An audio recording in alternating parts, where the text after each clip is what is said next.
Hello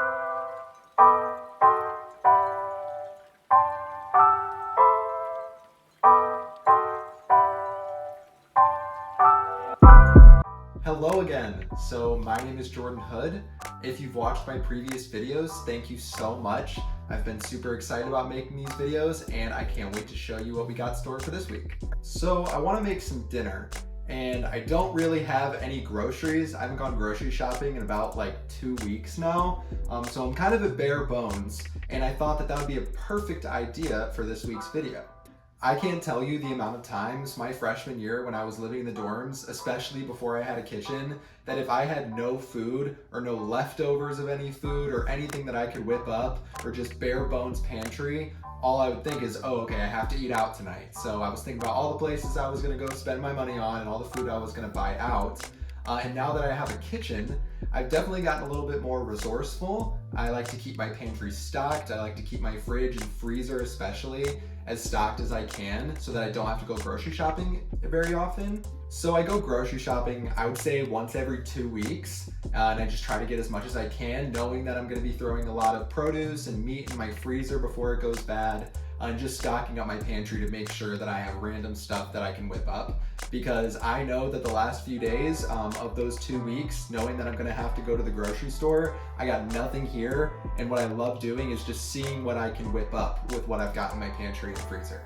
I think that this would be really beneficial for college students because I know that in my case, like the example I just gave, if I don't have anything quick to whip up or any solid food right after the grocery store trip, then I'm gonna assume that I don't have anything to make and I'm gonna go spend my money on some fast food or something really quick because I know, oh, I don't have any food at home. So I want to show you guys how you can just whip something up on what you have in your pantry and freezer really quickly at home so that you don't have to spend any money or spend any time going to get food out. So first, I just want to show you what I have in my fridge and freezer right now. So this is my pantry. We're going to start from the bottom up. So the bottom shelf, I buy my ramen in bulk from a local Asian supermarket near me. So that's all I got down there, and then just some coffee. This is like my baking stuff and some like pasta, pizza sauce stuff. And I also buy my soy sauce in bulk. This is kind of the messy shelf. I just have a lot of random canned and jarred goods. I have pasta back there. I have stocks and oils, just like a bunch of random things. Same with this shelf. As you can see, I do not keep my stuff very organized, but I kind of know where everything is, so it makes sense to me. And then up on top, I just have a bunch of snacks and cereal and random stuff. So there's really no rhyme, reason, or order to everything I have in here. So I'm kind of excited to see what I can pull from here and what I can whip up. So in my freezer, I have just like frozen vegetables. I think it's just green beans, maybe asparagus. Up here, I have some old chicken thighs that have been frozen in there for a while. I have some frozen shrimp. I freeze my bread, so when I buy like hamburger buns and anything like that, I freeze it. This is also just kind of a mess too. I have some pot stickers, more frozen vegetables, and I know I have some leftovers back there frozen as well. And then in the door, just some alcohol, and I have some random meats, hash browns, sausage. So definitely a random assortment of things. And then in my fridge, like I said, I'm very bare bones right now. So I just got some of that salsa from last week, some lettuce. That's about all I got in the produce department. Again, more leftovers. This is mostly just drinks, and I have some cheese, tofu, and deli meat. And then I have half an onion, some heavy cream, more random jars and condiments and stuff like that. So not much to work with here, but I'm excited to see what I come up with. So this challenge also makes me think of my childhood when I was growing up and I always wanted to go get fast food with my mom, or I wanted her to go take me out to eat or something. And she would always say, well, there's food at home, Jordan, there's food at home. And I'm sure that this is a very shared experience amongst college students as well. So I think it's kind of fun now that I actually have groceries and a stocked pantry and fridge and freezer, that I actually do have food at home, and I want to see what I can do with it. So I'm thinking I want to use some of the pasta that I have, just because I have a bunch of different random kinds of noodles in my pantry. And I don't really just want to use a jarred sauce because I have just a bunch of other random things in here that I think I could pull together to make my own sauce. So I think that's the direction I'm heading right now.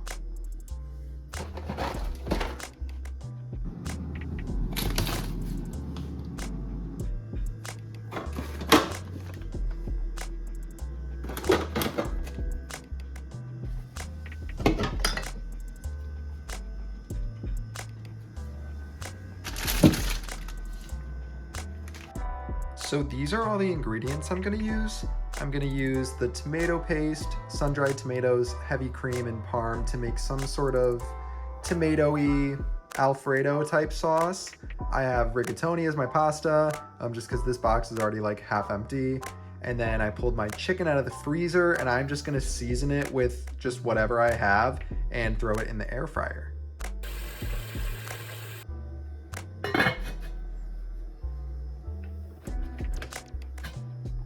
So I got my water on the stove for the pasta. It's gonna start boiling here soon. And then while that's getting hot, I'm just gonna cut up, I did 2 pieces of my chicken thigh. I'm just gonna cut some of the fat off of it. They're just a little bit small, so I think that 2 would be better for 1 portion right now. So I'm just gonna season the chicken once I trim the fat off, and I'm gonna put it in the air fryer because air fried chicken, especially air fried chicken thighs, are so quick, so easy, and they're so delicious. You have to put like no time into it.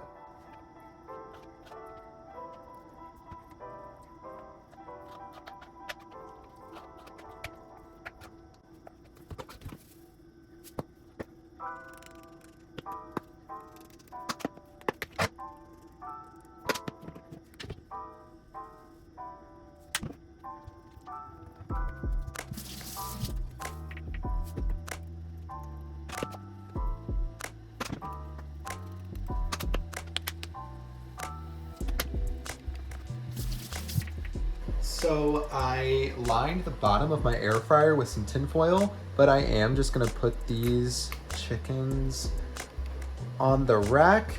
And then I'm pretty new to the air fryer world, so I'm just gonna do what it says here, which is 390 for 22 to 26 minutes. We'll start with 20. So our water is boiling, and I'm gonna add the salt now because I heard that if you add the salt at the beginning before it boils, that it takes longer to boil. Also, if that felt like I added a lot of salt, it's because I did and I wanted to. I probably should have even added more because it should be salted like the sea, as I've learned. And now I'm going to just take whatever's left in this box and dump it in.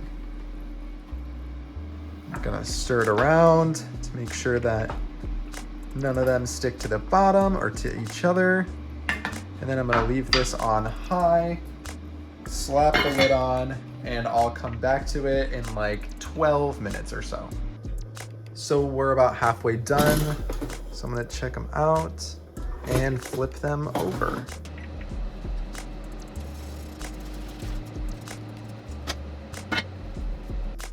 So I actually think that these are done at about 15 minutes. I'm gonna cut into one of them and check, but they look pretty done to me. So I reserved a little bit of pasta water, and I am going to start making up the sauce now.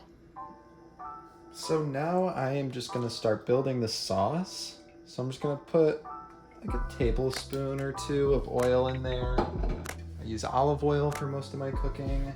And then once this heats up a little bit, this pot was already hot from cooking the pasta. So once it heats up a little bit, I will throw the onions and garlic in there.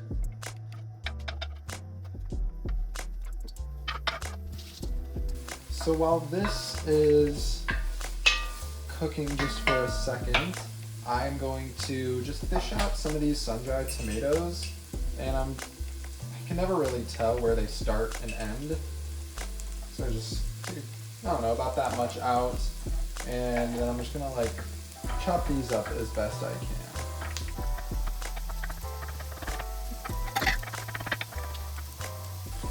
Throw this in with the onions and garlic. And I don't really have a rhyme, reason, or method for what I'm doing here. I just know that onions and garlic go first, and then this made sense to put second.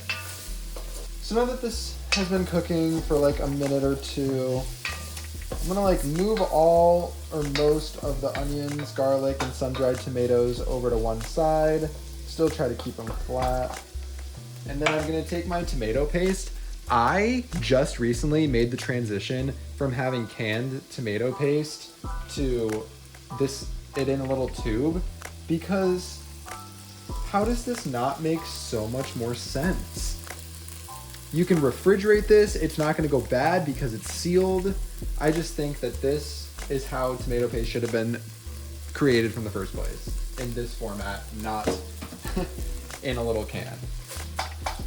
So then just let this spread it out a little bit.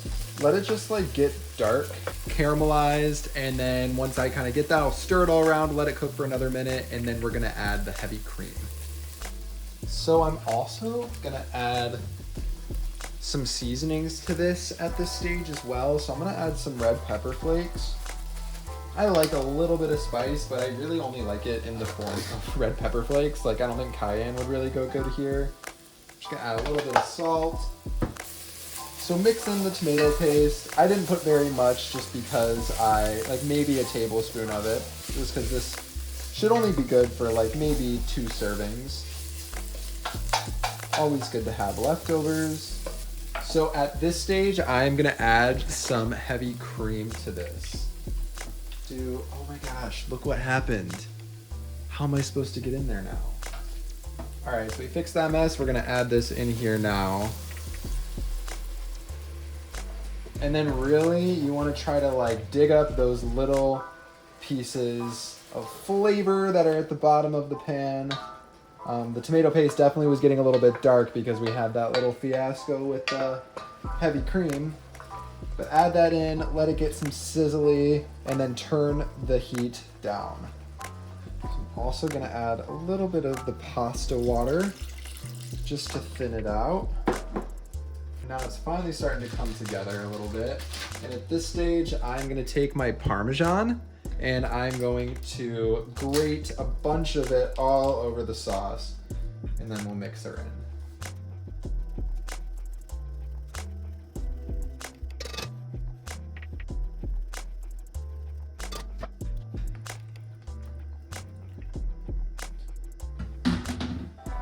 And then we're gonna try to mix this all together without crushing any of the rigatoni. So I just kind of let my spoon go around the back of the bowl or the pot, picking them up, flipping them over, trying to get those little pieces of onion and sun-dried tomato into the little holes of the pasta. Another method that I use to keep the pasta from breaking apart is I will put the lid on, and it might be a little difficult because this pot's so hot. And I'll just give her a good old shake. And look at that. So now I'm just gonna plate her up. I would say that this is gonna leave at least one more serving of leftovers. So this is the finished product. It looks and smells really good, and I'm gonna try it on camera.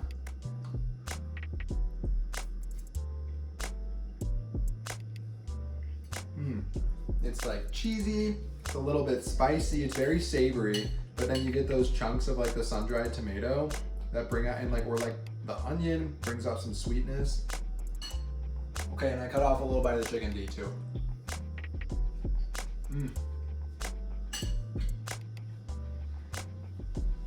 I love air fried chicken.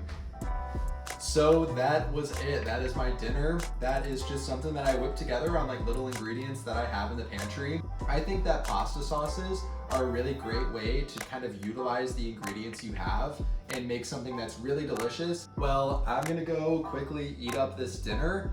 Thank you guys so much for watching. I really hope that you enjoyed this. Please let me know if you're a college student, if this was beneficial to you. I just thought it would be a really good idea to kind of show you how to work with what you got, because there's always food at home, as my mom says. So thank you guys so much, and I'll see you next week.